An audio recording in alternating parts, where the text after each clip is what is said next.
Manchester United's pursuit of Viktor Gykores, a baffling transfer saga. If you're a Manchester United fan, you're probably growing increasingly frustrated.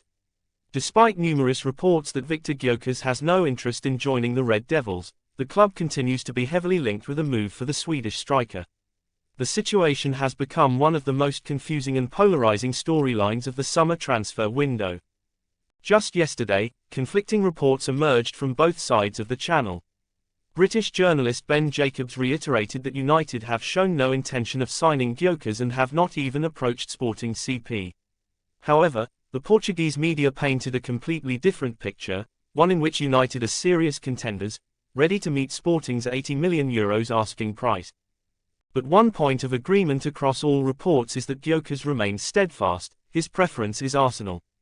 He reportedly sees the Gunners as his ideal next club and has shown no signs of reconsidering that stance.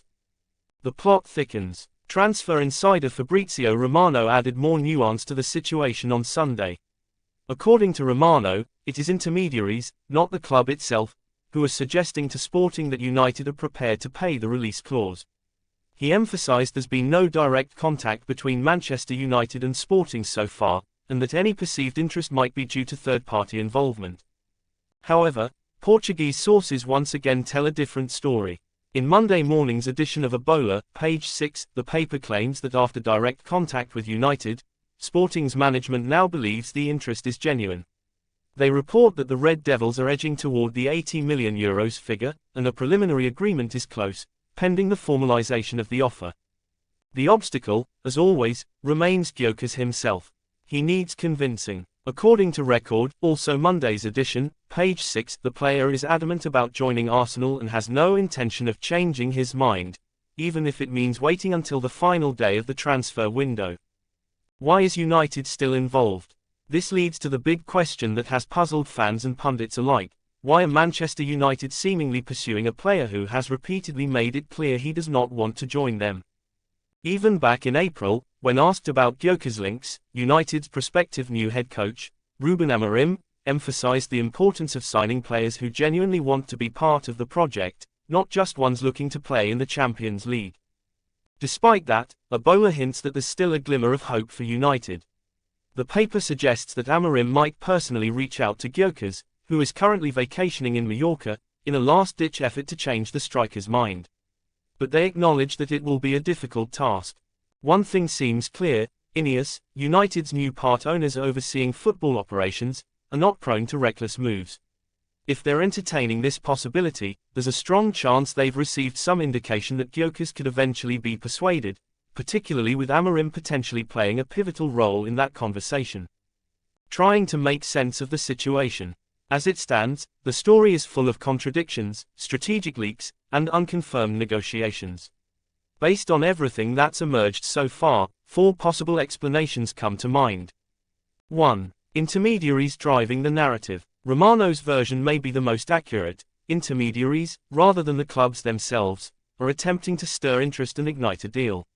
This could be generating more media buzz than actual movement behind the scenes, especially as the Portuguese press runs with the story. 2. Pressure tactics to force Arsenal's hand.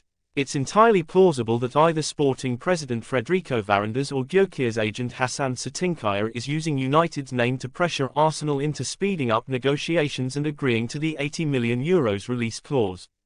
Arsenal's cautious approach and hesitance to meet the full fee could be fueling this tactic. 3. Quiet shifts behind the scenes.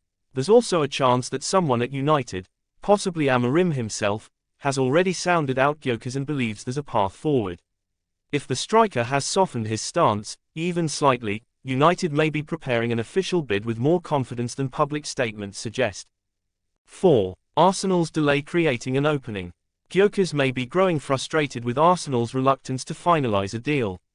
Reports suggest his agent has already waived a hefty €7 million commission to get the move over the line. If that deal stalls too long, it's not inconceivable that Gykores could reconsider his options and open the door to United, particularly with a manager he knows and trusts in Amorim. Conclusion: a transfer wrapped in mystery. Right now, the likeliest explanations are still options 1 and 2, intermediaries or strategic leaks to manipulate Arsenal into action. But options 3 and 4 can't be entirely ruled out. Transfer windows are fluid, and public positions often change quickly behind closed doors. What remains undeniable is that this is a messy, confusing saga with more questions than answers. United's potential move for Gykores may yet be a smokescreen, a power play, or a genuine effort based on new internal intelligence. But until the player himself shifts his stance, any formal bid from the Red Devils will likely remain on hold.